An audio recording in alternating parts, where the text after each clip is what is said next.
नमस्कार, आप देख रहे हैं हल्ला बोल टीवी। मैं हूं दीपक शर्मा और हमारे साथ हैं बिहार कांग्रेस कमेटी के अध्यक्ष राजेश राम। पूरे दिन आज बैठकों का दौर चला है। पता चला है कि बिहार कांग्रेस के प्रभारी कृष्णा अल्लावरू और बिहार कांग्रेस के अध्यक्ष राजेश राम मिलकर कोई खजाना खोज रहे हैं। कौन सा खजाना है जो आप लोग ढूंढ रहे हैं? और पता चला है कि कोई खजाना ढूंढने में सफलता हासिल करनी है।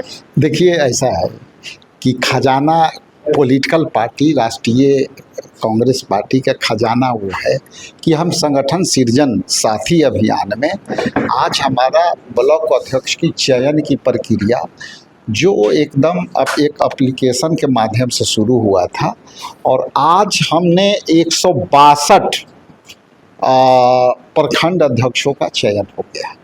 और ये चयन साधारण नहीं है। एक एप्लीकेशन के माध्यम से ये लगातार लोग 2 महीना 3 महीना फील्ड में रह करके ऑनलाइन और डिजिटली जो है वो संगठन किए हैं। 200 लक्ष्य था कि 200 संगठन सृजन साथी ऑनलाइन जो बनाएंगे वही प्रखंड अध्यक्ष बनेंगे।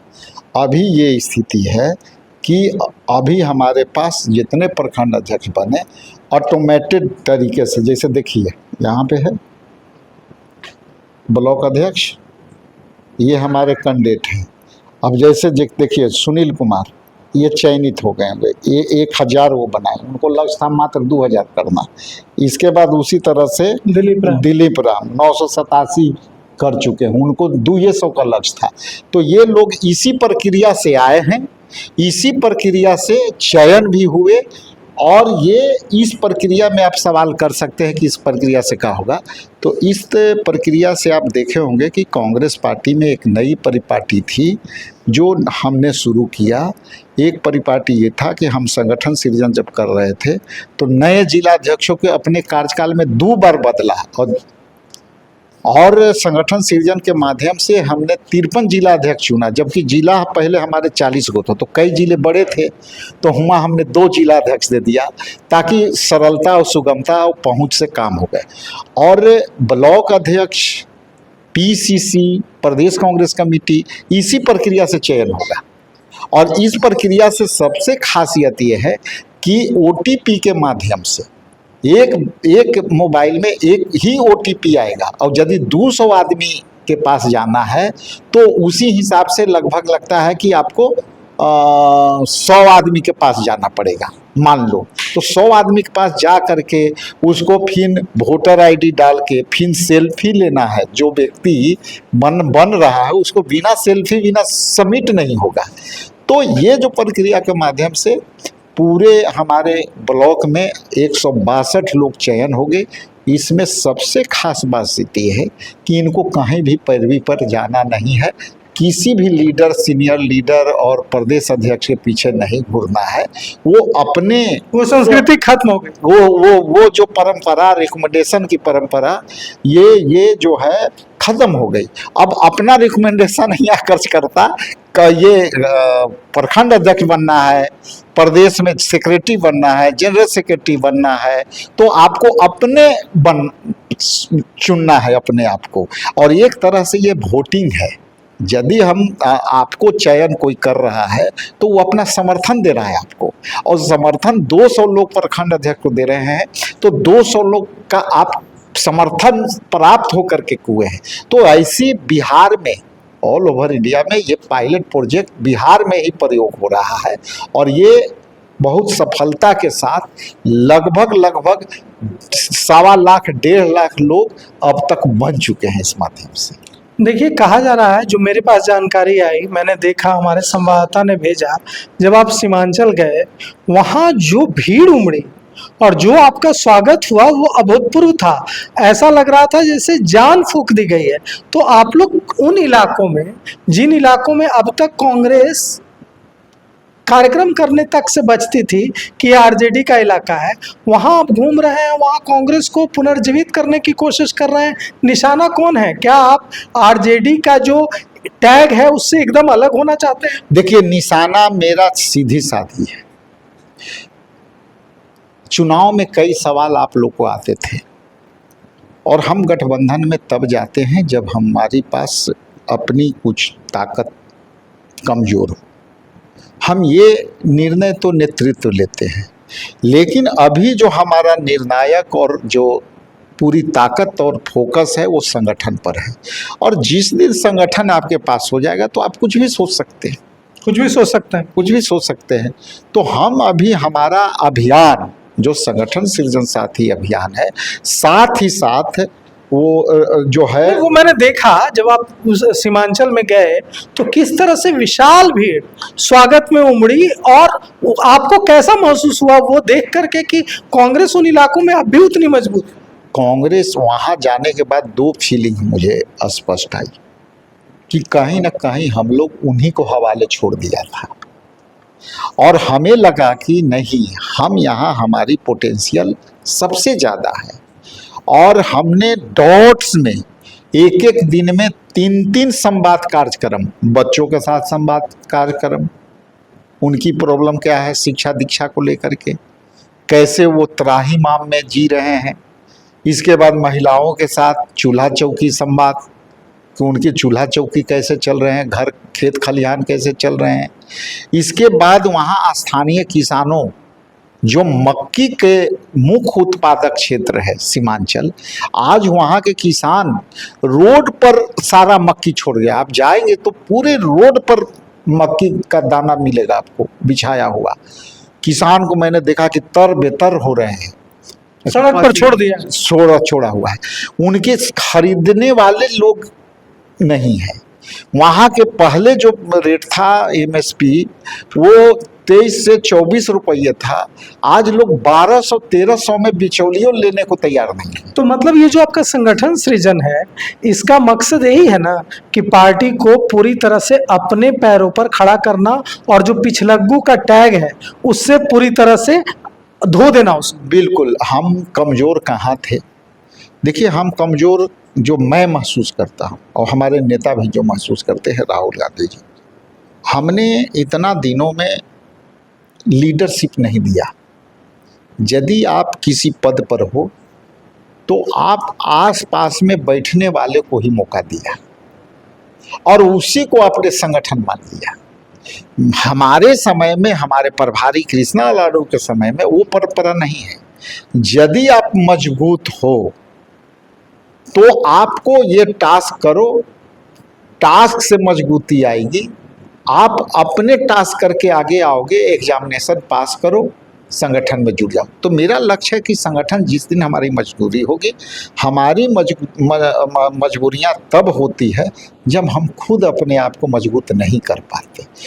हम मजबूती की तरफ जा रहे हैं और आने वाला समय में आप देखिएगा कि 6 से 7 महीना में कांग्रेस पार्टी अपने मुकाम के हिस्से तक पहुंचने की प्रयास करेगी।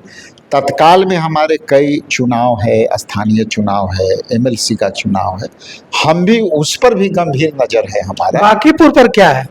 उस पर भी हमारी गंभीरता से लड़ेंगे बांकीपुर। मैं थोड़ा जल्दी हो जाएगा, लेकिन मैं स्पष्ट कर दूं कि सोचने में कोई गलत नहीं है।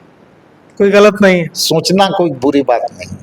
मैं सोच रहा हूँ, विचार कर रहा हूँ कि बांकीपुर में भी हम अपना नज़र बनाए हुए हैं।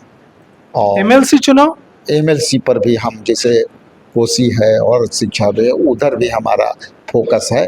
जब हम घूम रहे थे, सारे तरफ जा रहे थे, तो सारी चीज़ पर निगाहें थी और निगाह जल्दी खुलेगी। हम कुछ भी ठोस निर्णय पर अपने नेतृत्व के साथ आगे अपनी भावना से अवगत कराएंगे। अभी प्रभारी जी को भी मैंने लगातार अभी बैठ कर के भावना से अवगत कराया कि सीमांचल क्षेत्र में हमें कैसे काम करना है, हमको कौन कौन चुनावी प्रक्रिया में जाना है, प्रभारी जी को अवगत करा दिया है। जिसमें जो वो स्थानीय निकाय चुनाव है उस पर भी हम चर्चा किए। देखिए, कहा जा रहा है कि आज जिस तरह से पहले आपकी सुरक्षा हटाई गई, राबड़ी आवास अभी मैं गया था, वहाँ एक सुरक्षा गार्ड नहीं है, कुछ कार्यकर्ता बैठे हुए हैं। लालू प्रसाद यादव ने अपनी सुरक्षा वापस कर दी है, आपकी सुरक्षा पहले वापस ली गई। अब उनकी सुरक्षा कम की गई है, इसके विरोध में उन्होंने अपनी अपनी सुरक्षा वापस कर दी है। नेता प्रतिपक्ष तेजस्वी यादव ने भी अपनी सुरक्षा वापस कर दी है। कई विधायकों ने भी कहा है कि हम अपनी सुरक्षा वापस कर देंगे। तो ये एक संवैधानिक संकट खड़ा हो जाएगा बिहार में, जो कि आज तक नहीं हुआ था। क्या आप इसको राजनीतिक विद्वेष की तरह देखते हैं? देखिए, मैं इसको जो मैं महसूस करता हूँ, पहला तो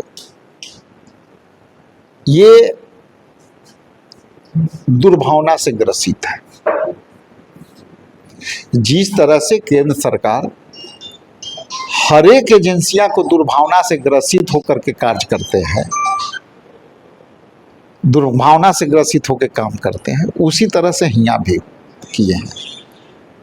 जहां तक मेरा दो टूक शब्दों में यदि कहा जाए तो यहाँ ऐसे ऐसे बीजेपी के नेता हैं, ऐसे ऐसे जदयू के नेता हैं जो सत्ता में बैठे हुए हैं, उनको ऑबलाइज करने के लिए, उनको किसी न किसी रूप से एक वीआईपी स्टेटस देने के लिए सुरक्षा दी गई, सुरक्षा आवास दी गई। दोनों सुरक्षा और आवास दोनों।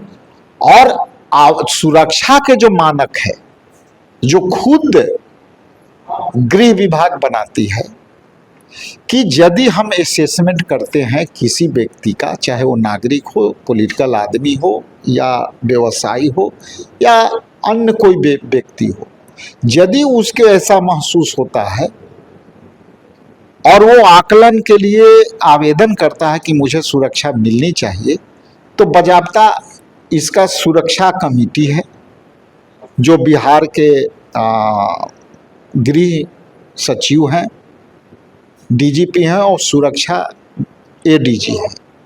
ये आकलन करते हैं कि इनको सुरक्षा देनी है कि नहीं देनी। और उस आकलन के बाद भी मेरे पास भी जो सुरक्षा था, जो मेरे क्षेत्र उग्रवाद प्रभावित था, मैं अपनी बात नहीं कर रहा हूँ, उदाहरण दे रहा हूँ, हमें बिल्कुल उग्रवाद प्रभावित है, और वहां घूमना किसी जनप्रतिनिधि के लिए या वहां के पूर्व विधायक के लिए बिना सुरक्षा के बेहद खतरनाक।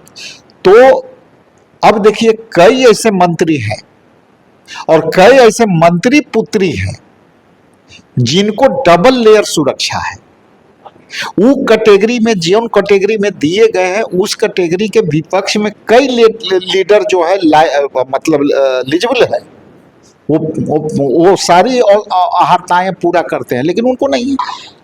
तो सरकार यदि निष्पक्षता से इसको पुनरीक्षण करके देवे तो जो जरूरतमंद लोग नहीं है उसको न दें, चाहे वो सत्ता पक्ष के हैं चाहे विपक्ष के हैं। और यदि लगता है कि इनको देना है तो कोई भी व्यक्ति है, आम नागरिक है, व्यवसायी भी मारे जा रहे हैं, व्यापारियों को भी सुरक्षा मिलनी चाहिए, हमारा अर्थव्यवस्था को ठीक दुरुस्त करते हैं। कई ऐसे बिल्डर हैं जिन पर जान के खतरे बने रहते हैं, उनको भी जो आपको सुरक्षा समितियां हैं उसको असेसमेंट कर दे। कई ऐसे जनप्रतिनिधि हैं जो बहुत न्यूट्रली और सत्ता के बाहर रहते हैं, सत्ता के विरोध में हैं, तो उनको मिलनी चाहिए।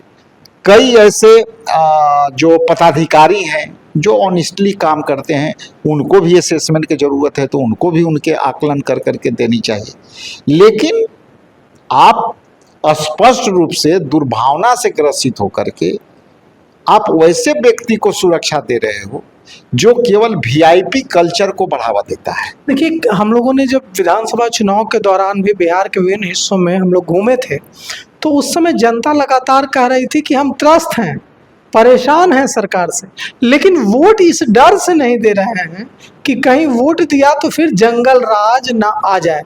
तो ये जंगल राज का भय सत्ता में बरकरार रख रहा है सरकार को। अगर कांग्रेस खुद को मजबूत कर लेती है तो ये जो जंगल राज जिससे डरती है बिहार की जनता, उस जंगल राज से कांग्रेस का कोई नाता नहीं है। तो क्या अब आप उस दिशा में काम करेंगे कि जनता विकल्प के अभाव में, जंगल राज के डर से सब सहकर भी उसी सरकार को चुनती थी, कांग्रेस बिहार में एक ऐसा विकल्प देगी जिसमें जंगल राज के भय से मुक्त होकर जनता आपको वोट कर सके, और ये तभी संभव है जब आप अलग होकर मजबूती से चुनाव। देखिए, मैं क्या करेंगे, मैं सब उन संभावनाओं पर काम कर रहा हूँ। जो संभावना जनता ढूंढ रही है, जनता ये ढूंढ रही है कि हमारा विकल्प कौन होगा, और वो विकल्प जन आंदोलन से होगा। और जन आंदोलन तब होगा जब हमारा संगठन मजबूत होगा। अभी हम हाल फिलहाल में कई प्रोटेस्ट किए जनहित को लेकर के, तो वो तो इशू है। लेकिन देखिए जंगल राज, तो जंगल राज को चर्चा यदि ये नहीं करेंगे तो इनकी दुकानदारी बीजेपी के और जदयू के दुकानदारी बंद हो जाएगी। इसलिए दुकानदारी बंद हो जाएगी कि यदि ये चर्चा नहीं करेंगे तो उनको बताना पड़ेगा कि कितना रोड बनाए, कितना पुल बनाए, कितना हॉस्पिटल है, उस हॉस्पिटल में डॉक्टर कितना है, स्पेशलिस्ट डॉक्टर कितना है, एक्सरे प्लांट कितना है, आपको जो है अल्ट्रासाउंड मशीनें काम कर रही है कि नहीं कर रही है, देहातों क्षेत्रों में ये व्यवस्था है कि नहीं है, शिक्षा पर जो टीचर यदि हैं तो टीचर कितना है, शिक्षा में गए हैं तो स्कूल में बैठने की कैपेसिटी क्या है, यदि 500 बच्चे हैं विद्यालय में परीक्षार्थी तो उनको लिए उस अनुपात में शिक्षक है कि नहीं। तो ये सवाल आप मीडिया वाले ना पूछें, इसलिए वो कुछ न कुछ उनकी राजनीति जंगल राज पर होती है। उससे भी यदि बड़ी कोई ध्यान भटकाने वाली जब काम करनी है तो राहुल गांधी को पर ऐसे टिप्पणियां करो कि सारा जो है मुद्दा डाइवर्ट हो जाए। अभी के मुद्दा ये है कि जिस तरह से निकोबार में, अंडमान निकोबार में जो 1.5 करोड़ पेड़ काटे जाएंगे, उस पेड़ को बेचे जाएंगे, बेचने के आमदनी अडानी के पॉकेट में जाएंगे, तो ये सवाल दब जाए और कुछ ऐसे मुद्दा आ जाए जिसमें रिंकिया के पापा जो है राहुल गांधी जी को जो है अनक्रिप्ट जो होते हैं, जो क्रिप्ट ये अथी बोलते हैं, जो गाने का स्क्रिप्ट जो होते हैं, वो स्क्रिप्ट दूसरा के लिखा हुआ व्यक्ति का जाने बाबू न राहुल गांधी के कि क्या है। तो ऐसे ऐसे लोग ध्यान भटकाओ एजेंडा कुछ न कुछ चलते होंगे, चलते रहे हैं, और इनकी राजनीति दूसरे के कुछ ऐसी अभद्र टिप्पणियां करना जिससे सारा गोदी मीडिया का ध्यान उधर चला जाए। अभी देख लीजिए गोदी मीडिया का सारा ध्यान किधर है, खान सर के तरफ। इसलिए खान सर के तरफ है कि खान सर पर एक मीडिया के किसी ने बहुत टिप्पणियां की। अरे भाई, कोई ऑनलाइन व्यक्ति एजुकेटर पूरे देश में ऑनलाइन पढ़ाई कराता है, हम ऑनलाइन प्रखंड अध्यक्ष उपलब्धि जोड़ रहे हैं, तो इससे आपको क्या आपत्ति होनी चाहिए? आपत्ति तो होना चाहिए। आपको तब आपत्ति होती कि उनकी रिजल्ट में स्टूडेंट की रिजल्ट नहीं आ रही है। आप घर में बैठ के जिसके हवाई चप्पल नहीं है, उन लोग को क्या पता? कोडी मीडिया के एसी में बैठ जाएंगे और एसी में बैठना के बाद उनको बीजेपी के जो है आईटी सेल से जो है लिखा हुआ आप चलाएगा और वो पढ़ देंगे। लेकिन जो लोग गांव में बैठ करके खान सर का जो है पढ़ाई करते हैं, ये और अच्छे अच्छे टीचर हैं जो पूरे देश में हैं, वो यदि किसी को पढ़ा रहे हैं तो 100 रुपया में नेट का खर्चा दे के पढ़ रहे हैं, वैसे भी व्यवस्था है, और वैसे पर आप टिप्पणियां करते हो। तो इसलिए कि आपका ध्यान जो अंडमान निकोबार में जो घटना घट रही है, जो राहुल गांधी ने चर्चा किया, वो जो है लगातार डाइवर्ट हो जाए और मुद्दा से डाइवर्ट हो जाए।